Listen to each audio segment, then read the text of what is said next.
What's going on, guys? This is Wondergasm. Today I'm in London. I'm going to be talking to you about what is RAW. Let's get into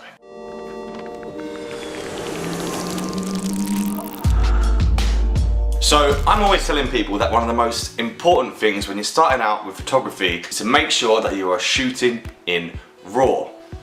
But what does that mean? What even is RAW? What is RAW? So I'm going to tell you guys just exactly what RAW is in less than 5 points, so let's do that. Basically, RAW is just a file format, much like JPEG, which is probably what you're shooting your photos in right now if you don't know what RAW is. The difference is, a RAW is an uncompressed file format.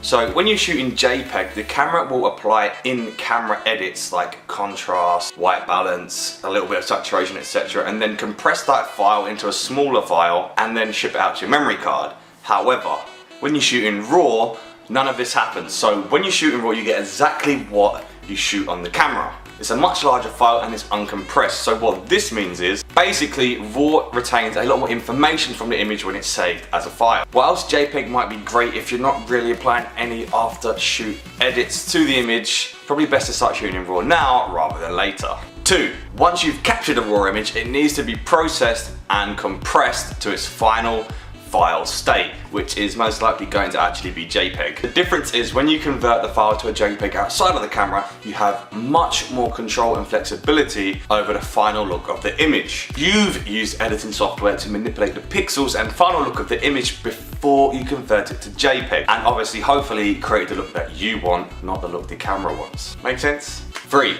Most cameras automatically shoot in JPEG unless you manually go into the settings of your DSLR and change it to shooting in RAW. Normally, RAW files can only be opened or viewed if you have a RAW file viewer on your computer or editing software that deals with that kind of file. So unless a person you're sending the RAW images to is also a photographer, it's not very likely that they're going to be able to open those images or view them. That means it's probably best to convert the image to a JPEG before sending it over. It's also important to note that whilst a RAW can be compressed and converted to a JPEG file, it can't be done in reverse because you can't uncompress the JPEG and then make it into a RAW.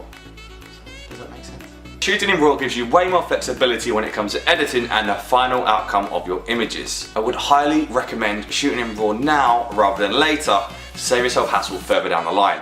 I have a bunch of images from when I went to the Alps pre-shooting in RAW and they're amazing photos, but I can't edit them to the extent I want because I shot in JPEG and I've literally hate myself ever since for it, so don't be me. So to wrap this up and summarize, a RAW file is an uncompressed image file shot in camera without any in-camera edits applied to it. It allows a higher range of flexibility when editing pixels within an image and allows you to fix exposure and colors to a higher degree. As the RAW file is uncompressed, it is a larger file than the JPEG, so obviously it's going to take up more space on a memory card, but of course it can be compressed and converted to a JPEG on the computer. So that's it, guys. I hope you now have a slightly better understanding of what a RAW file actually is. I wouldn't put myself down as an expert, but you know, it's a little bit of info. If you did find this video useful, please do subscribe if you're not already. Leave some comments down below and let me know what you thought. And of course, smash that like button. Thanks for watching, guys. Peace.